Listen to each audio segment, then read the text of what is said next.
Good evening, ladies and gentlemen. Welcome to a brand new episode of Flesh Wound Farce, where we review and discuss your and our favorite comedy films.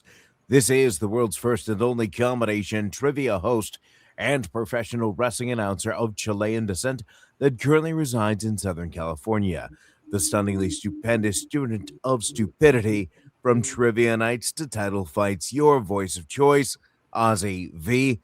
Also with me on this program, first in the Northern California Bay Area, world famous juggler Greg Larson. How you doing, Greg? Great, man. How about yourself? You know, I'm very frustrated right now because I have a drink here, and before we started this recording, I had some of that drink, and as I was talking, like just as at the beginning, I felt like a little bubble coming back up, and it was like on standby, right? It didn't have clearance to go because I had just started talking. So as I was throwing to you, I thought I was going to have a moment of relief. How you doing, Greg? Let me lean back, get rid of this, come back, right? But as soon as I threw it to you, it was gone. It's unfortunate. Tell me about it. Now it like just disappeared. It's like it's a relief when you're able to, it's a bummer. Anyway, also with us, ladies and gentlemen, Flesh Wound producer, the prepared producer, Todd. You motherfucker.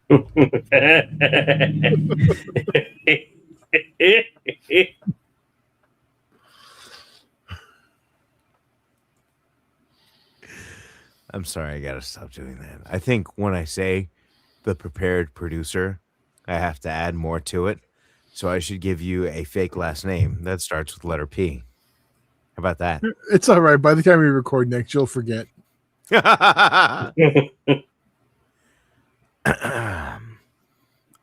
Okay, so this week we do have the pleasure of reviewing and discussing. Actually, I didn't even get to give you the opportunity of to say how you are. Obviously, you're frustrated because I used your last name, so that's on me, I guess. How are you? Other than that, Chilling. Fantastic. Glad to hear it.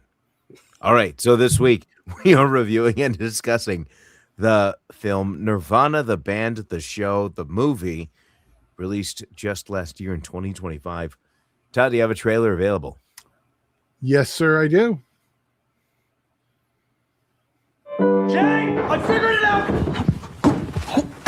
Step one, we skydive into the sky dome. We're gonna be quite up high, and would snippers like this, would they be able to cut through like a kind of harness? No, what are you trying to do, though? Is this the line to get into the CN Tower? I think so. Thanks a lot. I've got to jump off it, actually.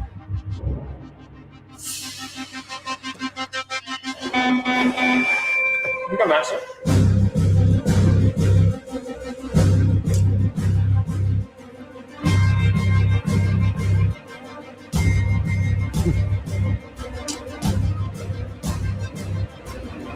Three, two, I don't want it. One, no. Into the open dome. We're coming in. We're going to have the peace signs. Okay, hold on. As we float in.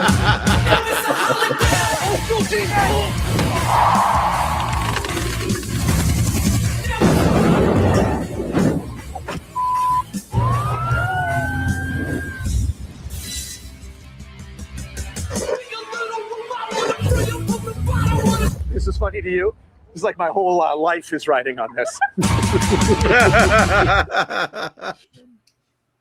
That was the trailer for Nirvana, the band, the show, the movie, based an extension of the actual show itself from 2007. What was the show called?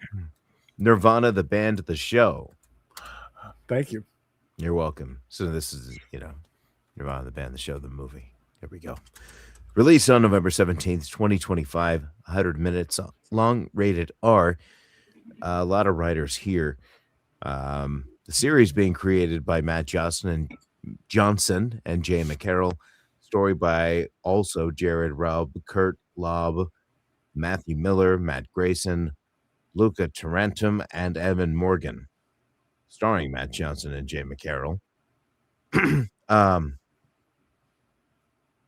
I was surprised, and I should say pleasantly surprised, to see that Matt Johnson was in this movie, just because I was such a huge fan of, Blackberry and how they did with that. So jumping in here, might have had slightly bit of a bias, but it was definitely fun to see the kind of style with, if you're just listening in the audio version, trailer mentioning that no other actors were used and no permits were attained. Just kind of did it like a high school project, which I can relate, because we all had to do that in high school if we were in that program. But anyhow, yeah. How about you guys for initial thoughts? This movie wasn't even on my radar. I hadn't heard of it, hadn't seen it, so I didn't know what I was getting into. I wish I had known some history on this before watching this. That's how I went into, with knowing nothing. Yeah, and I think I'm going to rewatch this film in time after I've watched the series. So yeah, but this had a fun, not only nostalgic because of going back to 2008, but also just the type of film it was, like the kind of adventure, like craziness it was. I do wonder, like, if what our era was when this was filmed to the type of filming it was, that like grainy-ish kind of film, if that is the same kind of time span as like when Clerks was made and they went back to the black and white kind of look, you know? Right. This is kind of like the new kind of Clerks feeling kind of flicks. So, but yeah. Todd? Yeah, I know you mentioned the release date. That might have just been a small release because it got released earlier this year, like when it really kind of like came out. Like when I was, because they did, this was one of the AMC Screen Unseens, which I heard, like, for a lot of people reacting to it was probably like, not when you go into those, this isn't the type of movie for the average moviegoer. I don't think it's a little too quirky for them, which is kind of why I was been pushing this one on Ozzy, because not only that, we've had people request it, but it's one I think Ozzy was going to drag his feet unless he was forced to watch it. And I'm not wrong about that, because that's how we're here. But it's one that I saw and I knew that it was perfect for this show, like the sense of humor and the Back to the Future, tied into the whole story. It is like, even though like going in not knowing the whole history and stuff, it's still like, I want to see more of the world. Like I want to go back and watch the series too and take it all again. But even on its own, it's still just a fun, weird movie. Like if you love Back to the Future, I think you'll be able to like enjoy the joke. And yeah, it's just a fun like mix of reality and narrative that is a good time. Yeah, I'd be happy to just jump into our favorite moments, but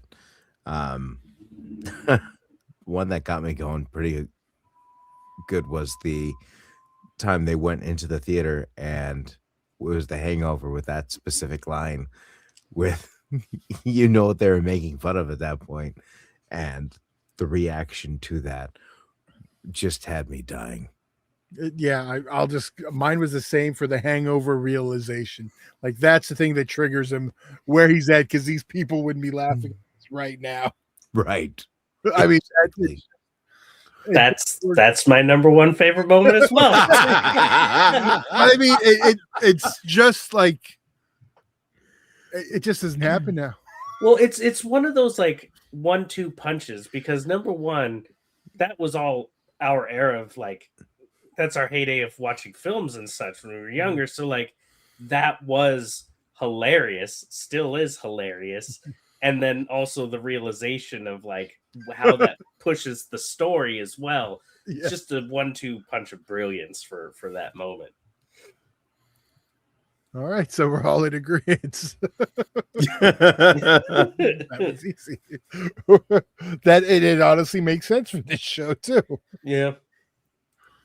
Wow. I mean, just the whole Sky Dome plan. That was another thing I thought was great. Like this is, and I know I was like, "Ooh, WrestleMania!"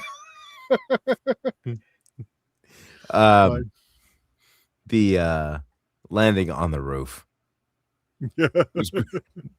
Just how they were thinking they could make it is pretty good. I mean, in that as well. Just the absurdity of the orbits being, you know, what it is, lightning in the bottle. I mean, the whole thing, it's just absurd and fun. It just works. Like everything about this, like the friendship dissolving and coming back, like everything about it's just fun. Like it's out there, but it's, I don't know. There's something about it that I really do have a good time with. Matt Johnson goes over the top, but it's not like it doesn't seem disingenuous. Right. You know, like we recently spoke of Ready to Rumble, and Todd, you talked about how over the top David Arquette is, and that's his style, but you had an over the top type quality from him, but more seeming genuine, like this is actually him. And so it melded in with the type of style they were going in filming. So everything kind of clicked. Yeah, it's interesting how a certain actor can probably take the same thing, same eccentricity. I mean, look at Jason Mewes. Like, I don't think a lot of people could pull off that Jay from Jay and Silent Bob character, but since that's genuinely him, you know, like it doesn't feel unnatural, you know. And I think that the casting for those two, like those two guys are writing for themselves. They know what they're doing. Yeah. Do you guys have any critiques? I don't, honestly. I don't know if it's a critique, but there's a moment where they're trying their second hop. Did you guys notice the date they put in? No. When it didn't work the second time because they didn't have. I'm pretty sure they typed in September 11th, 2001. For when it didn't work? Yes. Wow. I don't know if I'm like upset about it or if that's a favorite moment or not, you know? That's pretty solid. That's pretty solid though. Wow. Yikes. So I don't have any critiques on this one because it's just kind of works. And going into the ratings here, there wasn't a moment where I wasn't completely vested and kind of glued to the story just to see how it advances. As ridiculous as it was once it actually picked up, so to speak, it went. And almost like the same pacing of Back to the Future, because you don't even see the DeLorean for the first 30 minutes of the movie. So once that happens, that's when the movie really picks up in a similar way that this movie did. So that was also something fun to, I guess, like hit those neurons, I guess. But I really enjoyed this, and I was really surprised that I enjoyed it. But it's a 5 out of 5 for me. Wow. I kind of agree with you in a lot of sense. This definitely had some like peak moments, you know, like once the time travel thing happened, sure, that was a big moment. And then it kind of, you know, you got some deeper story and things were going and pacing along. And then it kind of, I wouldn't say there was a lull. It just went into some basic storytelling. And then let's just say a shot of adrenaline happened that shocked me. That was unexpected. That kind of brought a whole new level of what the movie was going to be. And so, yeah, all around, I had a lot of fun with this flick. Like I said, I want to see more. I want to get to know some of the history of this, and I'm sure there will be a deeper appreciation. I love some Canadian comedy. I've mentioned Letterkenny so many times on this show. This is definitely not Letterkenny. It's a different type of humor, but it's spot on fantastic. So I'll give this 5 as well. Todd? Count me in on the 5 also. This is one I saw and I knew we had to cover, like I said. I'm never sure with you, Ozzy, but I felt like this was going to work. It was either that or you were really going to hate that they insulted Back to the Future, something dumb like that. It was going to be 50-50. But I thought it worked well in the way it was all respected, too. My gut said you were going to enjoy this, but there's always that little bit of doubt. And if you watch some of the interviews with those guys, like they go into like deep history of like even how the chord progression is in Back to the Future and how impactful it is. They know their stuff. Like they definitely did this with heart and appreciation, and yeah, you can tell. Exactly what I was going to say is that it came from a place of love. Really, you can tell they had an appreciation for it, and they weren't necessarily making fun of it. Just like, you know, pointing out stuff that anybody else would point out. But oh yeah, and the comment about the copyright joke, that's a great bit. Like be happy those of you seeing it in theater. So unfortunately it does not, I mean, this did just come out, so it's not going to be available to stream anywhere, but it is available to rent currently on, as of April 5th, on Prime Video and Apple TV. It is a high price to rent, currently listed at $14.99 to rent. Yeah, it is still, well, it is still one of the really new ones. So, like I said, it actually came out wide in theaters earlier this year. So it's still pretty recent to digital. Well, there you go. Catch it if you can. If you are a fan of of course, Nirvana, the band, the show, and even if you're not, probably still enjoyable. Highly recommended. Well, and I mean, all 3 of us went into this knowing nothing about anything beforehand, and we all gave it 5s. There you go. And if you do happen to be in the Orange County area this week, I'll be hosting trivia at the Rush Bar and Grill in Lake Forest beginning at 7 o'clock, and at this Wednesday at the Brewery in Placentia, also at 7 o'clock. Both nights, free to play and prizes for the top winning teams. You guys have anything to add before we head off this evening? No, short and sweet tonight. All right, ladies and gentlemen, for world famous juggler Greg Larson and prepared producer, Flesh Wound producer Todd, I'm Ozzy V, and we'll see you next week right here on a brand new episode of Flesh Wound Farce.